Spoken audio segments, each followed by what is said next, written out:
আমাদের সাথে রয়েছেন বঙ্গবন্ধু শেখ মুজিবুর বিশ্ববিদ্যালয়ের সম্মানিত ডাক্তার হাবিবুর রহমান ভাই।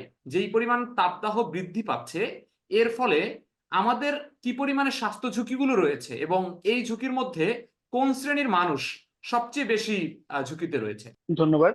সবচেয়ে বড় ব্যাপার যেটা যে বর্তমানে যেহেতু উত্তাপটা অনেক বেশি এবং জলীয় আর্দ্রতার পরিমাণটা বেশি থাকছে, এজন্য অস্বস্তিটার কারণে আমাদের কিন্তু প্রচুর পরিমাণে ডিহাইড্রেশন হচ্ছে। আমাদের শরীর থেকে পানি অনেক বের হয়ে যাচ্ছে ঘামের মাধ্যমে এবং আমাদের অস্বস্তি বোধ হচ্ছে, এবং এর ফলে আমাদের বেসিক্যালি শারীরিক এবং মানসিক দুই দিকেই ক্ষতিগ্রস্ত হচ্ছে আমরা। তো প্রথম দিকে যদি শারীরিক দিকটা বলি, যে আমাদের যেহেতু পানি শূন্যতা হচ্ছে এবং এই একটা সময় এই জটিলতা থেকে হিট স্ট্রোকের দিকে ব্যাপারটা চলে যেতে পারে। তো বেসিক্যালি পানি শূন্যতাটা কেন হচ্ছে, আমরা যেই পরিমাণ ঘাম আমাদের থেকে বের হচ্ছে, আমরা যদি সম্পরিমাণ পানি দিয়ে রিপ্লেস না করি, তখন পানি শূন্যতা হচ্ছে।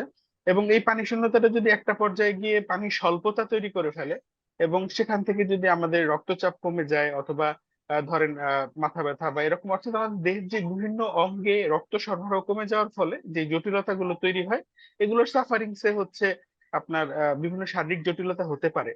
সুতরাং এই যারা হচ্ছে প্রচন্ড মাত্রায় শারীরিক পরিশ্রমের কাজগুলো করেন, বয়সের ক্ষেত্রে প্রান্তিক অবস্থানে রয়েছেন, যেমন শিশু অথবা যারা বৃদ্ধ, তাদের ক্ষেত্রে এই জটিলতায় সম্মুখীন হওয়ার সম্ভাবনা অনেক বেশি থাকে।